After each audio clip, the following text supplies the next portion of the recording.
Tama po. Sila naman po yung mga mababanggit na po officially. But I think I can state at this point na isa sa mga tumutulong talaga si Attorney Lorna Kapunan.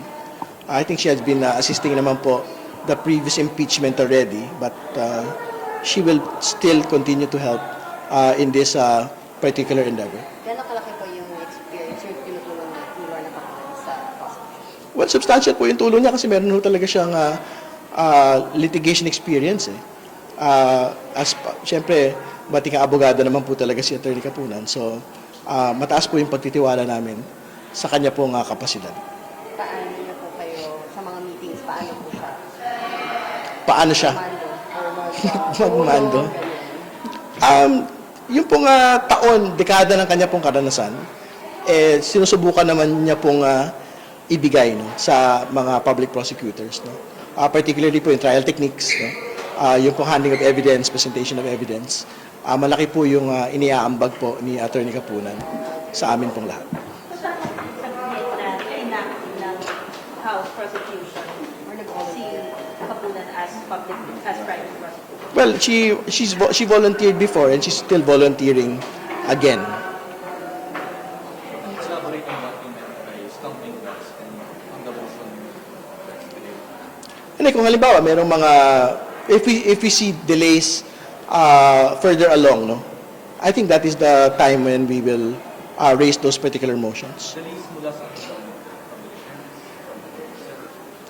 No, we will see at when we reach that point. Pero yun nga, kung halimbawa, if for example, merong halimbawa delay on yung pong month-long delay, for example, on your resumption of trial proceedings. So baka it's something that we will raise a motion on.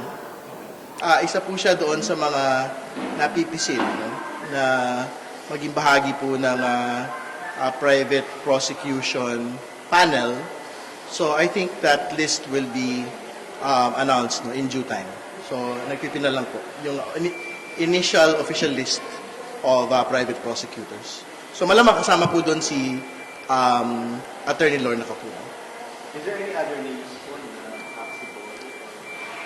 Wala pa, nagpipinal pa ho. Ano? Pero ito naman po yung talagang I think very much involved already doon po sa previous impeachment proceedings, no? At ngayon nga, marami ho talagang mga gusto mag-volunteer na mga abogado na tumulong, no?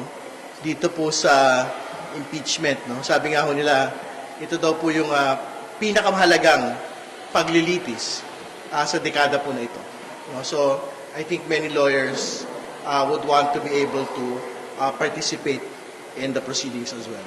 Just for the soundbite, you mentioned volunteers, so walang bias. Tama po yun. Marami pong mga gustong tumulong, volunteers po talaga sila. No? Kasi ang talaga naman po commitment po talaga nila dito ay pagtitiyak ng katotohanan at pagtitiyak po ng pananagutan ng mga impeachable officials katulad po ni Vice President Sara Duterte. Kung regarding sa summons kay Vice President Sara Duterte, anong mangyayari if ever hindi sila sumagot? Pag hindi po sila sumagot, they will be defaulting their opportunity to provide their answer, and then we will wait for the Senate Impeachment Court kung kailangan pa ho ba kaming mag-reply. Pero ang pagtingin ho namin, if the Vice President does not answer, I don't think we still need to reply. No? Kasi it should be based, the answer should be based basically on the articles of impeachment anyway, nasa amin din naman po nanggaling. So, yun po yung una. But I think we wanted to make remarks also relating to, meron pong initial announcement na July 6, yung po pagsisimula po ng paglilitis. Nagpapasalamat po kami sa Senado dahil nakapagtakda na po sila ng petsa kung kailan po magsisimula po yung paglilitis ng ating pong pangalawang Pangulo. So handa naman po ang House Prosecution Panel na makapagpresenta ng ebidensya sa petsa po na ito and throughout the scheduled trial dates na itinakda. Tugma ng ba kung dito kung since July pa, we're expecting na sana by June to start yung trial? Well, syempre, we were expecting an early date based on the timelines for the answer and the reply. No? Pero I don't think that's such a long time to wait. No? Parang mga 2 linggo lang naman po yung pagkakaiba o 1.5 linggo doon sa inaasahan po naming pagsisimula. So I think we can work on that scheduled date by the Senate Impeachment Court. Kung last na lang, Sam, according to Atty. Kapunan, one of the possible reply of the Vice President is pag-question sa jurisdiction ng Senado na maging impeachment court dahil na may mga pending petition pa sa Korte Suprema. Possible ba itong maturing na maging dahilan para mag-delay? I think they will definitely raise it. Yan naman po yung binanggit na rin po natin, no? That we're expecting in the answer to the Vice President that she will raise constitutional and jurisdictional questions aside from answering the articles of impeachment point by point. No? Pero I don't think maantala pa ho eh. Yung po kapag nilitis, lalo't trial dates na ho talaga yung pinag-uusapan. So, ang ating understanding is presentation of evidence na po yung mangyayari sa July 6. No? At yung interim between the reply and the trial date itself would be yung para sa pre-trial. Since yung composition po ngayon ng Senate is medyo shaky, so anytime possible po yung magkudita, so will it affect the process sa impeachment? Wala naman po.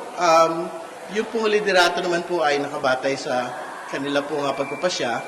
Pareho lang naman po yung komposisyon ng Senado. Yung nagbago lang naman po yung liderato. So, handa naman po kami magpresenta ng ebidensya irrespective of who the Senate leadership is. Is the Vice President required to attend sa lahat po ng trial o may mga specific dates lang? Hindi po. Yung po pangalang Pangulo po yung magpapasya. Kung tingin po nila mahalaga magpakita or mahalaga mag-take na witness stand, siya po mismo yung bahala kung isasalang po niya yung sarili niya po sa paglilitis. And tama po na we mentioned na hindi maapektuhan yung takbo nito even though wala si Vice President Salazar, even mag-resign siya. Tama po. Magpapatuloy po yung pong paglilitis kahit hindi po siya magpakita. So, ultimately naman both sides will be given an opportunity to present their evidence. So, the prosecution will present their evidence first, and then the defense will present their evidence the second.